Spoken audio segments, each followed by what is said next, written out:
Hello friends. In the earlier module, you have been exposed to the role of teacher in designing a unit test and also in the construction of various types of questions and items in order to assess the school learners. Now, as you are all aware of, the assessment of learners does not take place only through the unit test. The teacher assesses the learners in various ways. For example, the teacher gives assignments at the end of the lesson, and sometimes during the instruction the teacher gives worksheets or exercises to the learners to do the task.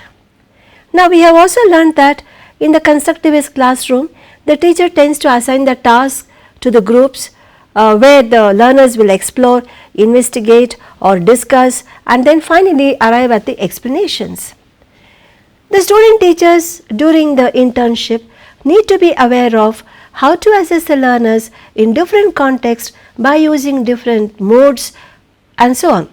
Now, in this module, I am going to discuss about how we can do the assessment of worksheets, assignment and group work, and how all these things can be carried out during the internship by our student teachers. So, this is pertaining to Unit 7, that is planning for assessment, under which module 4 where we are going to discuss about assessment of worksheets, assignment and the group work. Now, coming to the point, you must have already discussed with your student teachers about formative and the summative assessments, which is regularly practiced now these days in the schools. Now, first let us see what are the formative assessment techniques that our student teachers can use during their teaching in the internship period. Now, think they have to spend 16 weeks of internship for teaching in the schools for their internship. Now, there are different types of formative assessments which they can do it during their tenure in the school. One thing is assignments, second worksheets, third they are questioning during the class maybe at the end of their teaching, and classroom activities and the discussions whatever they are planning for students during the class, and the students records and journals, and the group activities and the test in between, the short test what they give, it can be a oral or written or a performance one. Now, let us look into the assessment of some of these what I have mentioned and how the student teachers can be trained to assess the various types of activities and the tasks that are given to the learners. Let us look first into the assignments. Now, assignments need not always be the written ones. There is a misconception that the moment you say assignment, okay, it's a homework and then at the end of the class the homework has to be given to children and so on. It need not be always such. It can be collecting some information and assembling a piece of structure or drawing the sketches or figures based on whatever that has been done in the class. Now, it can also be open-ended, like collecting the viewpoints of parents and elders at home regarding the use of water, regarding electricity or agricultural products, the kind of agricultural practices that existed once upon a time, and the medicinal herbs what they have been using. So, we can just ask children to collect such information as a kind of an assignment. Now, sometimes the classwork can also be extended as a home assignment. A part of the assignment can be carried out in the class and the other part can be done at home, where they may talk to their parents and elders or neighborhood the members and then collect the information and then write a small report and bring it to the class. Now, this provides an opportunity to relate and to develop higher order thinking skills as well as the communication skills and the data gathering abilities in learners. Now, when you are going to assess the assignment that is given, the assessment criteria need to be specified. We cannot just like that, the moment the child brings the assignment to the class, just put a tick mark or give just a ABCD grades and so on. We need to have some kind of a procedure which we may have to follow while assessing the assignments. So, the first thing is the teacher need to know what exactly to be assessed, and so in this context they need to specify the assessment criteria, and this assessment criteria, it varies depending upon the type of assignment given. Now, there are different types of assignment now which you can see in the slide. For example, we have material collection. Now, under material collection, we can collect different materials such as the coins from a particular era, stamps, artifacts, poems on a particular theme, pictures or the paintings from the books of an artist, different types of leaves, flowers, fruits from the surrounding area and their preservation. The second type of assignment that could be given is where a child would be practicing a skill. For example, in social science, they may be asked to draw a map of a country, and they may just, in mathematics, they can cut different types of quadrilaterals from a chart paper. In languages, they can have skills like recitation of poems. In science, they can have the assignments such as measurement of air pressure, noise level, water pollution, reading the temperature for a week, and again use of abacus for addition or subtraction of numbers in mathematics. Sometimes we may also ask the students to make a PowerPoint presentation in the class. The third kind of assignment what we can give is performance of a task. For example, student participation in the debate competition or a oral presentation, or it could be keeping the classroom clean and neat or beautification of the classroom, or it could be a layout of a particular game on the playground, or it could be setting up a science experiment in the lab, or finding the average height or the weight of the peer group in the class. Now, assignment can also be a written type. The written work based on the classroom instruction like writing an essay, composition, the procedure of an experiment that was carried out in the class, or give a write up on a historical event or a monument. Now, assignment can also be a problem solving type. For example, when you are dealing with a topic like acids and bases in science, we can ask children to find out the acidic and the alkaline substances from the kitchen.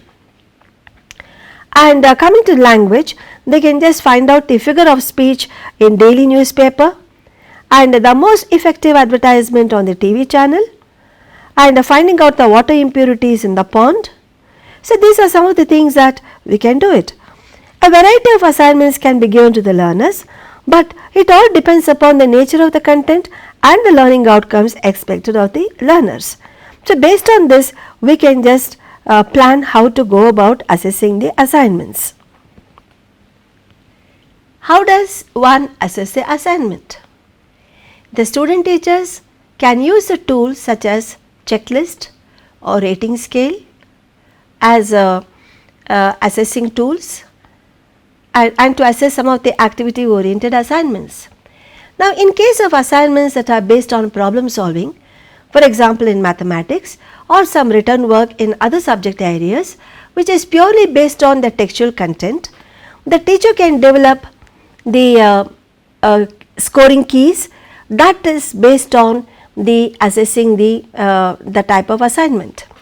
Now, in case of assessing the lower objectives in certain subject areas like language, mathematics and science, the correct answers may be written on the blackboard and the students may be asked to check their answers.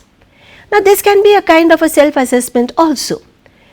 The students who have committed errors can be provided opportunities to correct themselves through a discussion with a peer group or with a teacher.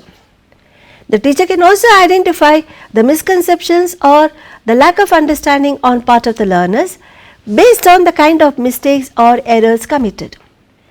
Now, this type of assessment is a part of formative evaluation where the students are given feedback immediately based on their performance for improving. The next thing is worksheets. Now, the worksheets can be used during the instructional process or even at the end of the class. Now, this can be a classwork or given as a homework also. So, worksheets can be of various types which you can just see now. Now, worksheets can be given for different purposes. It can be based on a problem or an issue to be discussed in the groups. For example, a newspaper item on pollution in a given city. This can be given to the students as a worksheet, and which can be followed by a series of questions to be discussed in the groups. Now, worksheets can also be given on the concepts that has been already learnt. For example, if you are explaining about a structure of a cell and so on, you can just give the figures and ask the students to label the figure, or you can ask them to complete the diagram. Now, worksheets can also be given on the things that occur in our daily life situations, where the students will be recalling the experiences whatever they have gone through, or the observations whatever they have made. So, they may discuss these things in the group and then they may fill the worksheets. Now, this exercise forms a link to the things that are known and to the unknown. For example, while teaching a topic on physical and chemical change, a series of examples from daily life experiences may be given, and the students may be asked to give their observations recalling from their daily life, such as burning of a matchstick, or burning of a candle, or breaking of a stick, or water turning out into a steam, or ripening of a mango, and so on. So, the students' performance on the worksheets can be used as a prerequisite for teaching further about a physical change and a chemical change. Now, worksheets can also be used for observing and recording an activity in the classroom. This creates a kind of a scope for students' interpretation and conclusions on the activity. So, the worksheets provide information about a student's understanding of a concept, their learning experiences, prerequisites, their observational experiences, and the learning outcomes. Now, an example is given in this slide. You can just go through that. Now, here is a worksheet given on drawing of the structure of a flower. The students' names are given in one column. Now, you can just develop the rubrics, like drawing is realistic rather than fanciful, labels are complete and accurate, drawing and labeling are not accurate and complete. And further, if you have any comments, you can put it in the last column. So, these are also given the grades A, B and C. So, you can just assess the worksheet of the learners, and you can just put under these different categories. Besides the worksheets, we can also assess the activities that what we give in the classroom. We may call that as a collaborative activities, where children sit together in the group and they learn. In the earlier module, you have already learned how the group learning or the collaborative activities is another important feature of a constructivist classroom. The groups of students working together, that provides a rich learning environment. When students are divided into groups and work together, they have the opportunity to communicate with each other and personally assess their level of comprehension as it comparing to the others. They also gain an opportunity to learn from each other experiences. So, the collaborative activities in the group, it can be assessed by identifying the skills and the abilities by planning the rubrics or the grades. Now, besides this, certain other activities are like what you are just going to give as an experiment or activity, a small activity in the group, and discussions can also be assessed. Now, in the context of the learner centered education, and we have been talking quite a lot about the constructivist classrooms. So, you have learned that the teacher's role in these contexts, it changes from mere information provider to a facilitator of learning. So, the teacher needs to create opportunities and use different contexts to stimulate the students' learning and cognitive abilities. Now, the classroom activities, they provide great opportunities for students to have hands-on experience and to get actively involved in exploring the concepts, and also to sharpen their cognitive abilities. Now, the discussions also provide a great learning platform for the learners, where they learn from each other's experiences and viewpoints.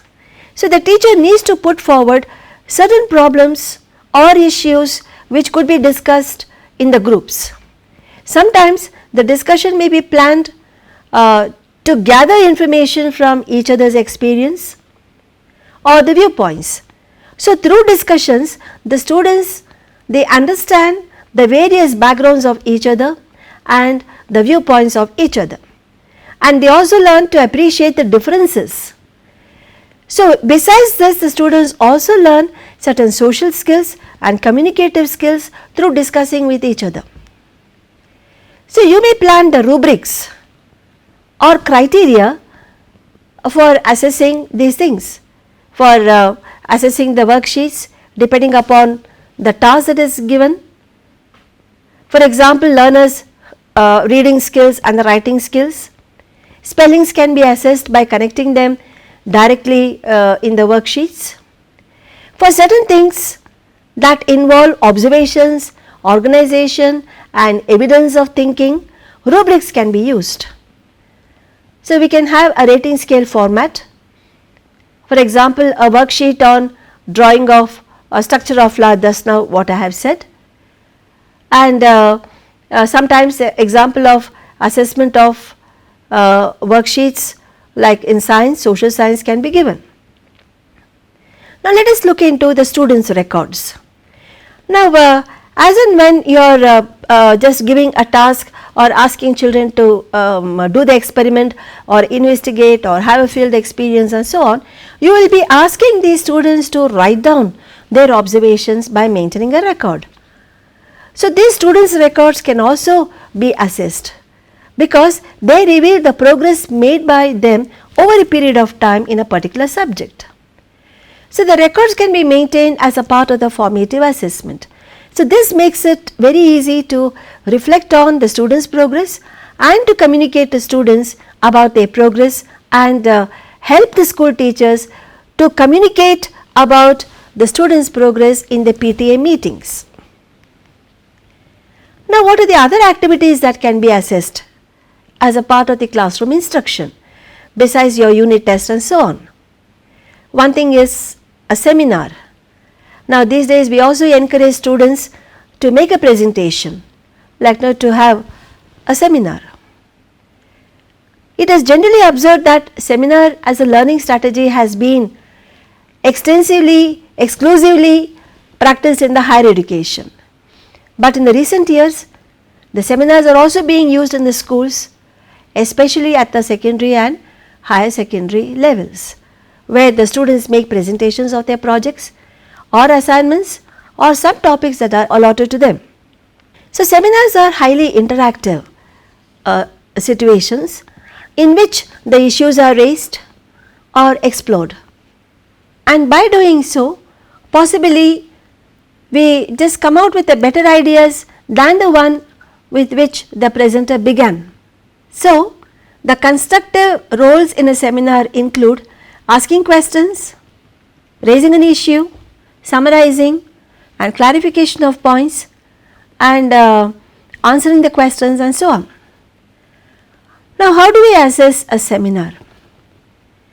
So, presenting and participating in a seminar shows not only the cognitive abilities, but also the other attributes such as how a person has organized the information and how the person has analyzed, and the other traits such as insight into the subject matter and self-confidence and the communication skills, and also how a person answers the questions whenever the participants ask.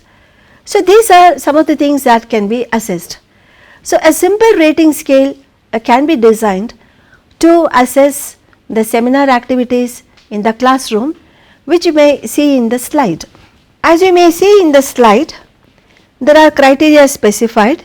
There are 10 criteria that are specified, and on the other side we have the grading, the scale given, which ranges from 5 to 1, that is excellent, good, satisfactory below average and poor. Now the criteria specified here for the seminar assessment is preparation of content, uses motivational techniques in the beginning, uncovers the content of seminar, uses technology effectively, gives examples or anecdotes at appropriate time, summarizes after a major point, encourages participants to ask questions and doubts, clarifies the doubts and gives relevant answers, and concludes effectively. And last one is exhibits confidence during the presentation. So, each of the behavior that has been listed, it can be rated either by using a 3-point or a 5-point scale. One can assign numerals or grades to assess the skills of the presenter. Otherwise, you can also use a descriptive rubrics for each of the criteria specified under each category. The overall performance in the seminar, it can be or calculated by summing up the whatever the numeric points given or the grades obtained on each criteria of the indicator of the assessment. Now let us go on to the group processes. We have been consistently telling even in the previous modules also, in the constructivist classroom we just we make the students to interact with each other and to share their experiences and viewpoints in the group, and sometimes we give the group task and so on. So the group assessment includes the tasks like group activities, projects or discussions. The assessment focuses not only on the learning from a given task or an activity, but also on the social skills and the cooperative learning processes, interests, attitudes and the other values that are exhibited during the group activity. Now, in the context of constructivist paradigm, the cooperative and collaborative learning strategies are used extensively, where the learners construct knowledge by sharing their views and also by working in the groups. Now, in group learning, the collaborative skills such as developing and practicing the trust building with each other, leadership skills and decision making, communication and conflict management skills, all these things can be seen. So, the group processes involve group planning, identifying the group goals and the group assessment. Now, how do we assess the group learning or group work or group activities, whatever that you may like to call? First of all, the basic principles of assessment that apply to individual work apply to group work as well. The assessment of group learning becomes effective if clear assessment guidelines are developed and communicated along with valid, fair grading processes. As you all must be knowing, in the assessment of group work activities, the process of group work is more important than the product. It is not just what they have able to exhibit as a final outcome, but the process that they have gone through is more important than what exactly they are going to exhibit. So, if the group work is marked solely on the basis of product and not on the process, there can be inequities in individual grading and which are very unfair and unacceptable. So, it is important that the student teacher plans a model for assessing the group work. For example, as I have already told you, the criteria of assessment based on the tasks and the processes involved have to be specified. And also the rating of the individual contribution in the group related to the task and the group performance as a whole also must be considered while doing the assessment. Now, what criteria can be used to assess the group work? The criteria for the process and the product of a group work can be planned separately.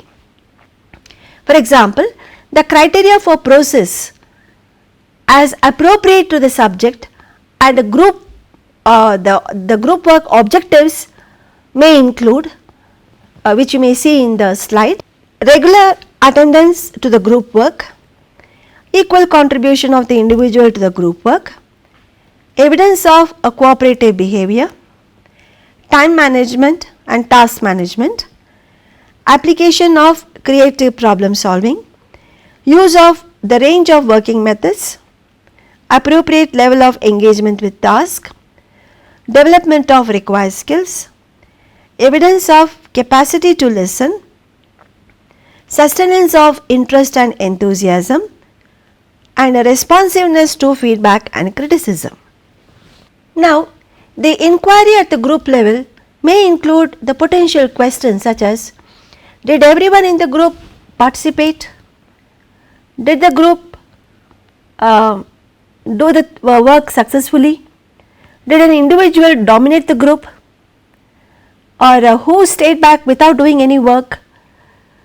So, these are some of the things that we can observe, and we can we can be very alert to these issues, and while doing the assessment of the individuals in the groups, these points may be kept in mind. And also, how were the students' ideas received by the group, and in what ways did the group work well, and what problem areas associated with the group need to be addressed, and so on. Now, what are the tools that can be used to assess the group learning? Now, the group learning that involves activities, discussions, investigating and field work, problem solving, doing a project, etc. They are basically a process oriented learning. Hence, how to assess the process matters a lot.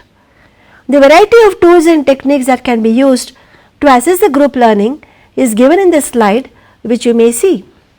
As you see in the slide, there are different types of tools that we can use, that is anecdotal record, checklist for checking the objectives whether they have been attained or not, and the student self evaluation. Now, within the group itself, the students can evaluate their own selves, that how they have contributed to the group, and how well they are able to do a task, and so on. And we can also just have a kind of a narrative comments about individual students, and we can have a portfolio to which describes how the students in the group have participated in order to bring out a final product. So, as you may see that some of the things that a teacher can assess, and within the group the students themselves can assess their own work and their skills in the group.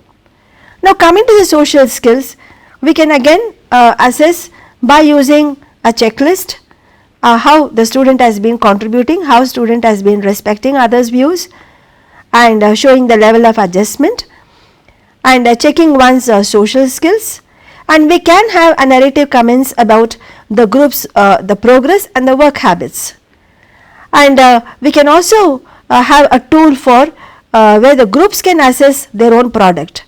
So, it is not only the individuals assessing their role in the group, but the groups themselves can assess their own product or activity. So, here again we see that the teacher can also develop certain the formats to assess the group work, and the students may be given certain formats to assess themselves and to assess the group work. Now, coming to the other one, that is assessment of group performance as a whole on the task.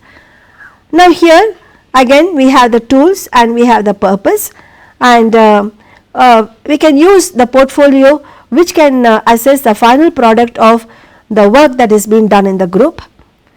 And we can also have an assessment for group work, that is where the children can assess themselves, that is a group or the peer evaluation.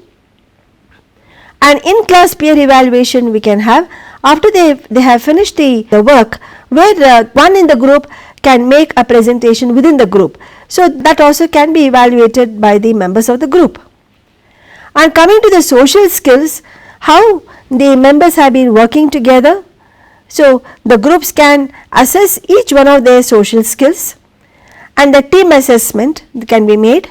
And so, when the work, how exactly the social goal contract signed by group member before the work started, and during the process of when the work was going on, how exactly the group worked together, the team spirit. So, these things can be done both by the teacher as well as the students. Now finally, now let us see what tips we can provide for our student teachers. Let the student teachers analyze the content and plan for classroom activities well in advance, and let them plan the assessment criteria or the rubrics to evaluate the students' performance in the group, and place a scenario that ends up in an issue or a problem that could be discussed in the group. Observe the group discussions and assess the students for their participation. And they also need to identify the students who do not show any kind of interest in group discussions, or who is not capable of participating in the group discussion for some reason or the other. And they need to identify the reasons for their non-participation and encourage them to take part actively. And we can also do one thing, we can the student teachers themselves can just come out with ideas. For example, those students who are not participating very effectively, we can assign some responsibilities to them, like consolidating the report or consolidating the discussion and making a presentations. We can also tell the student teachers to assess the processes exhibited by the students in the given activities and the final product as well. For example, assessing the organizing ability of students and consolidating ability, consolidating the viewpoints or the discussions and communicating that in the form of a report or presentations. And we must encourage the student teachers to assess these group learning and the group activities as much as possible in a qualitative manner besides giving the grades. And they should also be told to provide a feedback about the learners' strengths and the things that they have to be improved, and when they are doing the group work and the individual's role in the group. They also need to provide feedback about the aspects on which the improvement has to be made.